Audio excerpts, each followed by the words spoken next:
start off by washing my hands, asking the patient to lay supine, arms extended on the side, expose only the necessary area. From here, I would inspect the abdomen, make sure there's no noticeable enlargement, bulging of any sort. And then I would start off by auscultating vascular sounds. I would do this with the bell of my stethoscope, and I want to hit up the aorta, renal bilaterally, iliac bilaterally, and the femoral bilaterally. Okay.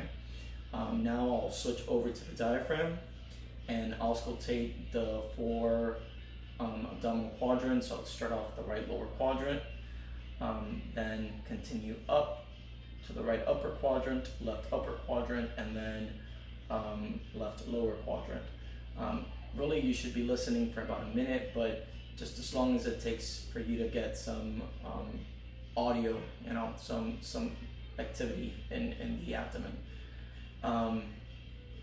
Once this is done, I would start off by percussing.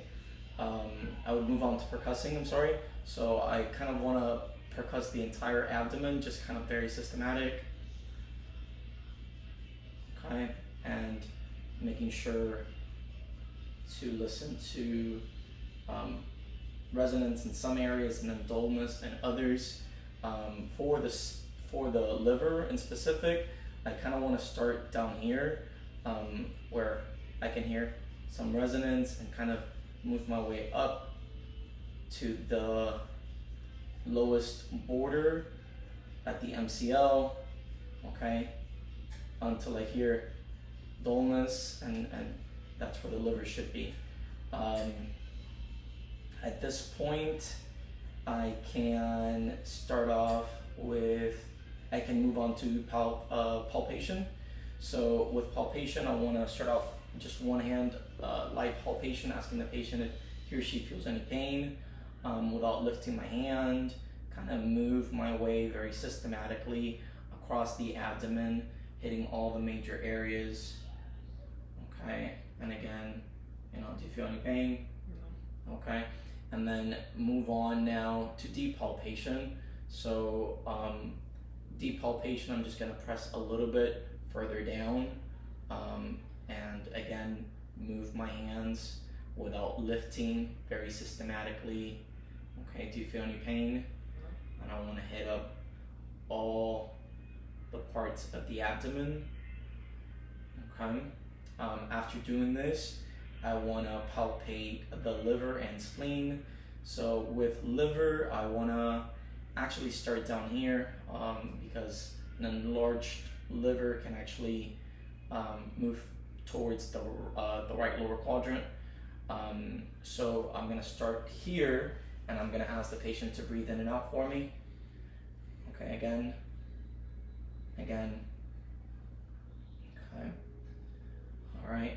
And then for the spleen, I want to support the back of the patient, kind of at their side, and then use whichever hand to palpate the spleen. And you want to kind of start at the right lower quadrant again, because if the spleen does enlarge, it'll kind of be diagonally towards the right lower quadrant. So I want to start over here, so I don't want to miss it, and then just ask the patient to breathe in and out. Okay, I'll work my way up to the left upper quadrant. Okay, and with the spleen, you kind of want it to palpate you, not the other way around. So you don't want to kind of press too deep where you kind of might miss and not sure what you're feeling. Afterwards, I would palpate the aorta, and for acute appendicitis, you can do the Rolfing sign, you can do the psoas or the obturator.